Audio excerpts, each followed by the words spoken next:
মা কামাখ্যার মন্দির। Believe me, মানে আমি বিশ্বাস করতে পারিনি আমি মার দর্শন করব। 2 নম্বর গেট দিয়ে ঢুকে কোনো রকম ভাবে মানে এমন তেমন করে আর কি মায়ের দর্শন করে পেয়েছি। মানে মা সত্যি আমাকে ডেকেছিল বলে দর্শনটা করতে পেলাম।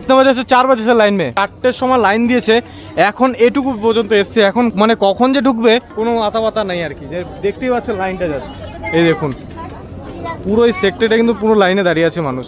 মানে ঠাকুরের ইয়ে ছিল বলে দর্শন করতে পারে। আপনারা যদি মন থেকে আসেন না, ভক্তি করে, তাহলে অবশ্যই দর্শন পাবেন, যতই ভিড় থাকুন না কেন আপনার। তো এই হচ্ছে মন্দির প্রাঙ্গণ, ওটা হচ্ছে বলিঘর, ওইখানে বলি দেওয়া হয়। আর এইখানে মেন গেট দিয়ে কিন্তু এই মন্দিরের দৃশ্য, ঠিক আছে। বিশ্বাস করবে না, বাড়ি থেকে এসেছিলাম একটা আশা নিয়ে যে মায়ের দর্শন করব, এইভাবে দর্শনটা করতে পারবো ভাবতে পারিনি। বিলিভ মি, মানে আমি বিশ্বাস করতে পারছি না। 2 নম্বর গেটে ঢুকলাম আর দর্শন করে মানে অনেকক্ষণ মাকে চোখ ভরে দেখেছি আর কি। তারপরে যে খুশিটা মনের ভিতরে, মানে কি করে প্রকাশ করবো, একটা বিশাল বড় আনন্দ আর কি পাওয়া। মায়ের মন্দিরটা ঠিক ওইখানে, মা ঠিক ওইখানে থাকে, ওই কক্ষতে। এইখান দিয়ে ভক্তরা কিন্তু সবাই যায় মাকে দর্শন করার জন্য, পুজো দেওয়ার জন্য। ম্যাক্সিমাম ভিআইপি লাইন স্টার্ট হয় বলছে 500 থেকে 1000 টাকার মধ্যে। এখানে প্রদীপ দিয়া ফিয়া জ্বালাচ্ছে সবাই।